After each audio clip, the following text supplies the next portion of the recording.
module, nous examinerons les formes de discours haineux en ligne, décrites comme favorisant la haine ou cherchant à exclure les gens en fonction de leur appartenance à un groupe. Après ce module, vous serez plus sensibilisé aux formes de discours haineux en ligne, vous saurez comment et pourquoi des discours haineux sont diffusés en ligne et vous pourrez réfléchir de manière plus critique aux informations trouvées en ligne en développant de la résilience.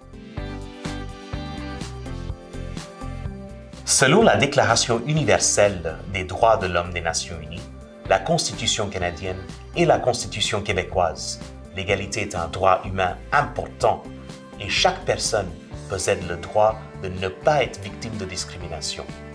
Malheureusement, certaines personnes utilisent ce droit d'être libre de manière négative et estiment qu'elles ont le droit d'exprimer leur haine en ligne. Mais saviez-vous que le discours haineux est un crime au Canada? Le discours haineux compromet le droit fondamental à ne pas faire face à l'hostilité, à la violence ou à la discrimination. Cela a un effet néfaste à long terme sur les personnes touchées. Les crimes de haine peuvent représenter une source de terreur pour des groupes de minoritaires touchés. Pour être poursuivi au terme de la loi en tant que crime, le discours haineux doit être public, délibéré, grave, ciblé sur un groupe identifiable et haineux par son contexte. Le Code criminel canadien stipule que quiconque, par la communication de déclarations en un endroit public, incite à la haine contre un groupe identifiable, lorsqu'une telle incitation est susceptible d'entraîner une violation de la paix, est coupable soit d'un acte criminel, soit d'une infraction punissable. Le discours haineux présente généralement un groupe de personnes comme étant fondamentalement distinct de la plupart des gens ou comme étant fondamentalement pas comme nous. L'identification d'un problème est souvent la première étape de son processus de résolution. Il est donc important de pouvoir identifier comment s'exprime la haine et le discours haineux. Les discours haineux peuvent, par exemple, apparaître dans des graffitis à motivation raciste, des dépliants niant l'existence de l'Holocauste, des dépliants condamnant le sexe gay comme étant immoral. Pour prévenir les effets du discours haineux, il est d'abord important d'identifier l'expression du discours haineux, puis la marginalisation des groupes de personnes qui s'ensuit, non seulement au sein de nos communautés, mais également au niveau mondial. Pour résumer, la sensibilisation aux méfaits du discours haineux et le recours à la loi permet de protéger les droits des individus en faisant nos propres choix, éduquant ceux qui nous entourent et parlant à la police lorsque nécessaire.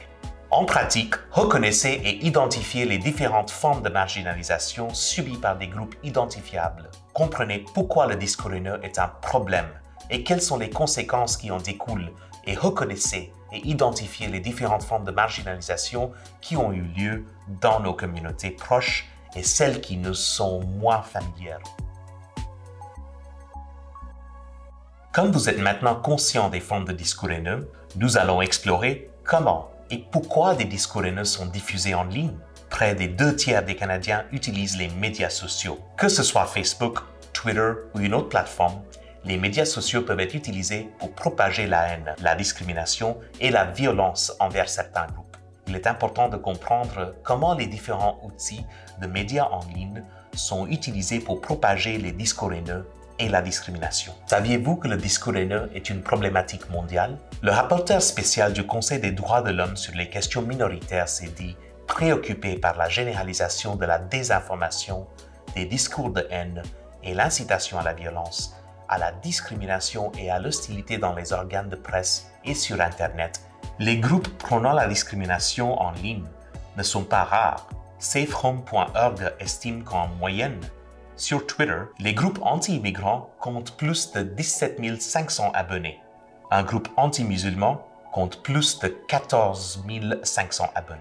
Un groupe anti-LGBT compte environ 7 000 abonnés et un groupe antisémite compte environ 1500. En pratique, vous pouvez maintenant identifier les discours haineux en ligne, comprendre et expliquer comment les médias sociaux ont amplifié les discours haineux et discriminatoires. Et vous êtes maintenant conscient qu'il existe différentes formes de médias sociaux impliqués dans le discours haineux en ligne. Maintenant que vous savez comment et pourquoi des discours haineux sont diffusés en ligne, il est important de réfléchir de manière plus critique aux informations trouvées en ligne, en particulier sur la représentation des groupes identifiables et de développer la résilience et l'empathie dans le contexte de discours haineux en ligne.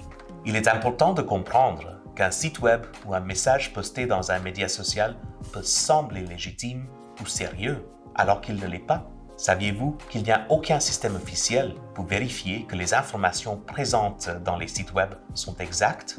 Identifier les sites de propagande n'est pas une chose facile car ces sites peuvent avoir l'air professionnels et ressembler à des sites authentiques. Ils peuvent même avoir un grand nombre d'abonnés créés artificiellement sur les médias sociaux. Saviez-vous qu'il y a possibilité d'acheter de faux abonnés? L'astroturfing peut être défini comme une technique de création et de gestion de personnalités virtuelles automatisées dans les médias sociaux dont le but est de créer l'impression d'un mouvement social. Il peut être tentant de croire que certains fournisseurs de médias sont dignes de confiance, ce qui peut conduire à baisser sa vigilance critique. Cependant, même si certaines sources d'informations sont jugées plus fiables que d'autres, toutes les informations présentées sur le net sont susceptibles d'être biaisées. Conséquemment, toute information devrait toujours être abordée de façon vigilante et critique. Développer des compétences en pensée critique permet aux internautes de naviguer dans le monde en ligne en tant que citoyens informés, résilients et empathiques. Quels sont les arguments? Quelles preuves sont fournies? Qui argumente? Quelles sont les perspectives et les suppositions qui sont présentes dans cet article? Quelle perspective est absente? La lutte contre les discours haineux débute par le développement de sa propre résilience et son empathie en ligne. Étant donné que la plupart des gens seront probablement exposés aux discours haineux en ligne ou en personne, il est important de renforcer la résilience des individus. N'oubliez pas, l'empathie est un outil important pour aider à créer des espaces en ligne non discriminatoires. Qu'est-ce que l'empathie? L'empathie fait référence à la capacité de l'individu à comprendre et à répondre aux expériences affectives uniques d'une autre personne.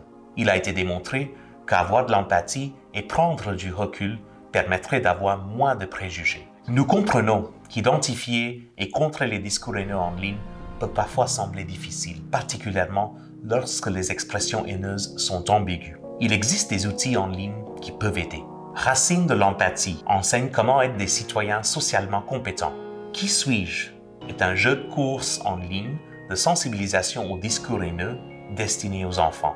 Il est important de sentir que vous pouvez parler de ces problèmes dans un espace ouvert à la compréhension. Les conversations hors ligne sur les comportements en ligne peuvent avoir lieu dans les cours communautaires, dans les salles de classe, avec des amis et en famille. Il est également essentiel que vous connaissiez vos droits en tant qu'individu et les droits des autres. Vous pouvez signaler la haine en ligne via les canaux officiels.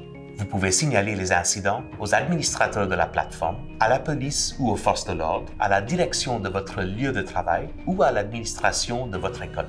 La plupart des services de publication ou d'hébergement en ligne incluent dans leurs conditions de service que l'activité illégale est interdite lorsque leurs services sont utilisés.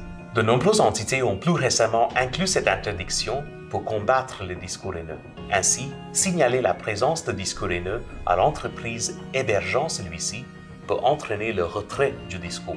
Pour en savoir plus sur la cybersécurité, consultez nos modules discutant des concepts de sécurité, de mots de passe, de sauvegarde, de confidentialité, ainsi que d'autres sujets fort intéressants sur la cybersécurité.